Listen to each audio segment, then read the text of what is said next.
My Utmost for His Highest by author Oswald Chambers, 1992. Friendship with God. Shall I hide from Abraham what I am doing? Genesis 18:17. The delights of his friendship. Genesis 18 brings out the delight of true friendship with God, as compared with simply feeling his presence occasionally in prayer. This friendship means being so intimately in touch with God that you never even need to ask him to show you his will. It is evidence of a level of intimacy which confers that you are nearing the final stage of your discipline in the life of faith. When you have a right-standing relationship with God, you have a life of freedom, liberty, and delight. You are God's will. And all of your common sense decisions are actually his will for you. Unless you sense a feeling of restraint brought on by a check in your spirit, you are free to make decisions in the light of a perfect and delightful friendship with God, knowing that if your decisions are wrong, he will lovingly produce that sense of restraint. Once he does, you will stop immediately. The difficulties of his friendship. Why did Abraham stop praying when he did? He stopped because he was lacking the level of intimacy in his relationship with God, which would enable him boldly to continue on with the Lord in prayer until his desire was granted. Whenever we stop short of our true desire in prayer and say, well, I don't know, maybe this is not God's will, then we still have another level to go.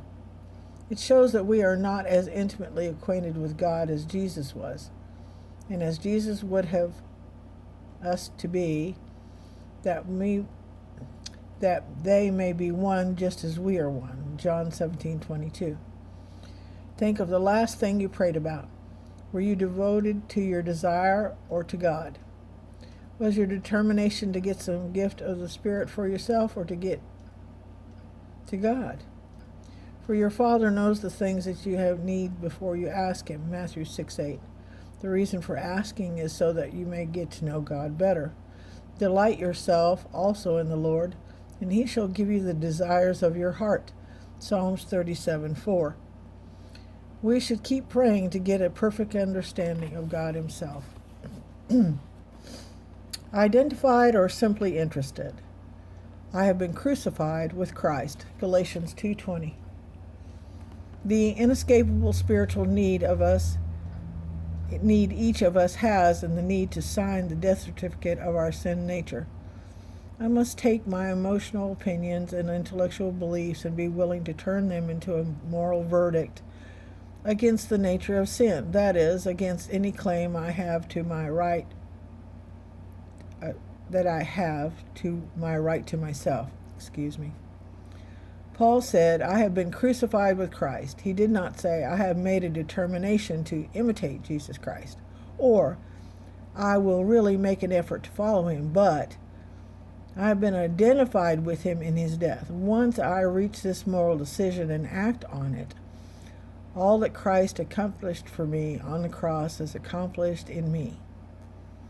My unrestrained commitment of myself to God gives the Holy Spirit the opportunity to grant to me the holiness of Jesus Christ.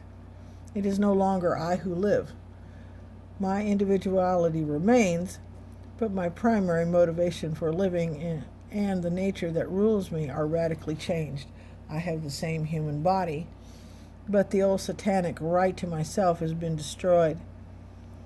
And the life which I now live in the flesh, not that life which I long to live or pray that I live, but the life I now live in my mortal flesh, the life which others can see, I live by faith in the Son of God.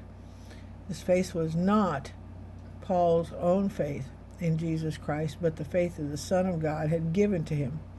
See Ephesians 2:8. It is no longer a faith in faith, but a faith that transcends all imaginable limits, a faith that comes only from the Son of God.